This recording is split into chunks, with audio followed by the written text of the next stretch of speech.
台中大安港附近的国有保安林，去年是去互偷盗废土，后续掠到3个人去互检方提起公诉，这相当是甲因判关5年，罚1500万。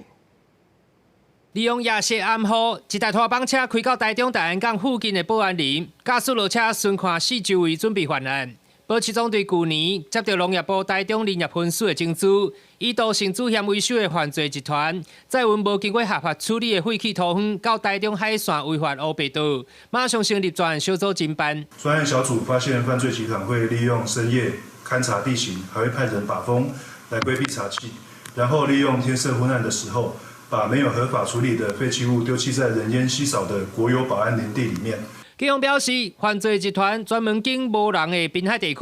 事前还佫囝做朋友来夜游，到保安林勘察地形。所落来，伫咧2024年3至6月之间，使用覆盖车道的拖帮车分8改，总共倒292方公尺的废弃土方。警方调查监视器以车追人。伫咧同年11月逮捕拖帮车驾驶盗性主嫌等3个人移送法办。在森林区域内擅自堆砌废弃物，依森林法第30条及56之1条，可处新台币6万元以上30万元以下的罚款。我们依照废弃物清理法也要求涉案人的话环保局这边将依照起诉书的内容来要求他将所弃置的污泥等物在规定时间内依法清除。台中地检署最近侦结，将盗嫌等人以涉犯废弃物清理法提起公诉，后续面临5年以下有期徒刑，并科1500万块以下罚金。另外，伫咧国有林地范围之内倒废弃物也触犯森林法，会使处6至30万的罚款。台中市环保局是要求10万的行为人，